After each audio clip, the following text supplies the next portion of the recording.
Hello everybody, welcome back to the channel. My name is Repeat Ron, and today we're going to be going over some beginner builds for the Flamethrower in Deep Rock Galactic. This will not be looking at overclocks, because overclocks change things a lot, and I assume if you have overclocks you're probably not a beginner to this game. But this will just be some basic builds. I will be going through 2 for the Flamethrower, and I will probably do more if you guys like this series and want to see the other weapons. I can recommend things there. So the Flamethrower is actually a pretty good weapon. I really enjoy using it with the Driller. It's a pretty consistent weapon. It does nice damage. It does good damage over time. It works well against most things. It works extremely well against crowds. It just doesn't do the best against big armored enemies. They can take a while to kill, and flying enemies can kind of be a pain to hit with the Flamethrower. So let's go over this. I'm going to be using this calculator, which is at karl.gg/build. This will show us exactly all of the numbers that we have here and what kind of DPS we're going to be doing, what kind of total damage we can do. And why I'm going to be going over why I pick each of these. At tier 1, you have the options between high capacity tanks and high pressure injectors. So high capacity tanks just gives you 25 more fuel in your tanks, and the high pressure injectors gives you 5 more meters of reach with your flame. For me personally, I go with the high capacity tanks. I just like having that extra 25 fuel in my Flamethrower. Makes it so I don't have to reload as often, and makes it so that if there is a big crowd coming in, I can usually deal with it with just 1 tank of fuel rather than having to reload partway through or switch to my secondary. The high pressure injectors though are not bad. You can still use them pretty well. Like if you're using them on the escort missions with the drill dozer, these can be pretty good because there is usually a long tunnel that is made by the driller, and you can just burn inside that tunnel a little bit easier. You don't have to deal with flying things as often on those maps, and high pressure injectors actually does help you fight flying things and things higher up on the ceiling, maybe like web spitters or acid spitters. But I find the 5 meters of extra reach is not as useful to me. But if you like it, you can take it because it's pretty good too. At tier 2, we have unfiltered fuel, which gives you 5 more damage per particle. So this is every time that you're hitting something with fire. Triple filtered fuel, which gives you 10 more heat. Heat is what generates to light things on fire. So the more heat you get, the faster things can light on fire, or with the less fuel needed to catch things on fire. And then sticky flame duration just makes it so that your flames stick to the ground longer than they normally would, doing more damage over time. For this one, I take the unfiltered fuel. The 5 more damage is actually really nice to have and lets you kill things just a little bit faster. None of these are really bad options though either. Extra heat can be useful for killing big things faster, and sticky flames can be pretty useful for setting up a safe zone for your team. So none of them are bad, but I generally go with unfiltered fuel. Oh yeah, this will also, if you use this calculator, you'll also see how your damage and DPS can go up by taking certain abilities, as well as the total cost that you're going to have to spend to get all of these upgrades, assuming you don't just buy all of them because you can't select all of them here. At tier 3, we have oversized valves. This just makes it so you have more flow rate. This is essentially more DPS because the fire will get out faster than normal. This is plus 1.8, which is 30% faster rate of fire. We have sticky flame slowdown. This makes it so it increases the sticky flame slow from 10% up to 55%. This one's actually really good because slowing things down by 55% makes it so you can outrun pretty much everything, assuming it's not like a roller that's coming towards you or something that's flying. But any sort of like grunt or Praetorian or whatever it might be, you can slow them down to such a extent that you can just run away from them if you want. Or you can go with more fuel, which is just plus 75 maximum fuel, so you just get more fuel added to this. I typically go with more fuel here just because it's an easier one. You could go with the sticky flame. Sticky flame is a really good choice, but I go with more fuel here just so that I get even more value out of my Flamethrower and even more value from getting it from resupplies. Like I said though, sticky flame is still really good. Even oversized valves isn't bad, but I don't find it as necessary with the Flamethrower as other weapons benefiting from the high rate of fire. At tier 4, we have It Burns, which is every particle fired by the Flamethrower consumes ammo and deals 0.13 fear to all enemies that pass through it.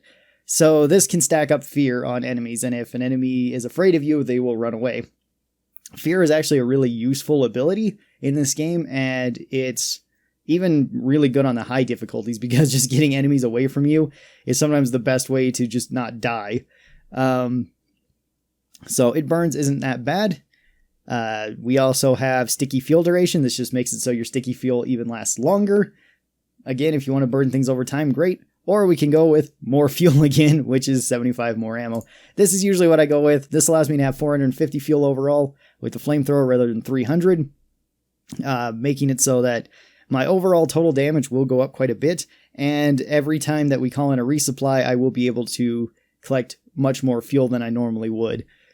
For anybody that's not aware, when you resupply, you get 50% of your ammo back, or 50% of your total ammo back, I should say. So normally you'd get 150, so you would get 225 instead, which is a lot more fuel. It actually can help you out quite a bit. These other two perks, once again, are pretty good, and you could pick them if you'd like, but I'm just going to stick with more fuel. This is a very straightforward build for the flamethrower. And then at tier 5, we have Heat Radiance, which makes it so you deal 80 fire damage per second and 80 heat damage per second to all enemies within 3 meters of you.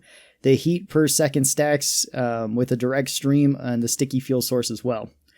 If you're going with sticky fuel, this one's actually really good because it just spreads more fire to everything else. You don't have to use as much of your fire, and you can get away with using less fuel on more enemies just because you can more easily light them on fire and burn them. Your other option is Targets Explode.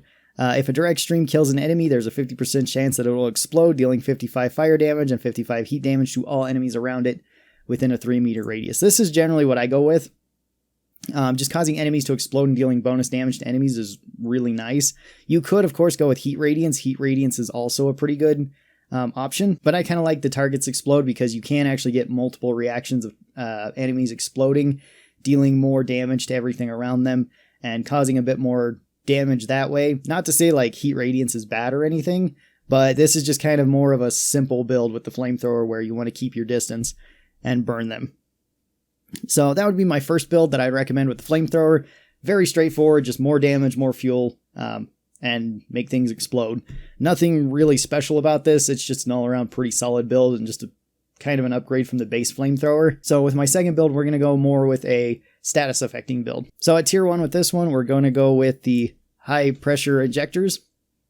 You could go with high capacity magazines if you'd like. This one would work either way. For this one, we are going to have a little bit more length with our flame. That way we can get kind of the most value out of it, because at level 2, we are going to go with our sticky flame duration. This is going to make it so flames stick to the ground much longer, deal more damage over time if enemies stay in them. We are going to take sticky flame slowdown. This is to keep enemies in place so that they have to take more damage from the sticky flames. At tier 4, we are going to take sticky flame duration again. This makes it so that the flames sit even longer, and hopefully the enemies get stuck in it longer, so they will burn more. And then for this, we can take either Heat Radiance or Targets Explode. It's honestly your call here. You can pick either one. Both are really good with this build. This will just make it so that you burn enemies, wait for them to catch fire, and they'll burn out, eventually dying from overtime effects. This also helps out the team a lot because you may just weaken a whole lot of big enemies with this as well, so somebody else can deal with them a little bit more easy, like if you have a gunner that's trying to kill something like a Praetorian, or if you have a scout with the battle rifle that's trying to hit them in their weak spot, they won't need to shoot them as much. It's a pretty good weapon for just status affecting everything, and then either burning stuff that gets too close to you because you want to constantly be moving around close to your flames if you take Heat Radiance, or just letting things passively explode and deal more damage to everything around you or around them with the Targets Explode. So both these are pretty basic flamethrower builds, and they're both pretty strong overall, I'd say. I've used both of these a lot before I had any overclocks. My favorite one is probably just the more simple flamethrower build, but if you want to get a little bit crafty with the sticky flames, the sticky flame build is pretty strong too. So those are the two builds I'd recommend for flamethrower. Thank you guys so very much for watching this. I hope you guys enjoyed it. Hopefully it helped somebody out there. Tell me what your build is for the base flamethrower, not including overclocks, because overclocks, like I said, change things a lot. If you guys would like to see overclock videos or overclock builds, or even me ranking overclocks, please leave those down in the comments below. I'd love to do things like that too. Thank you guys so very much for coming here and watching this video. I really do appreciate it. If you guys are new here and you haven't already, be sure that you're subscribed. That way you get notifications whenever I post any of these videos. Thank you guys so very much for watching. I will talk to all of you guys next time. Till then, stay cool and bye.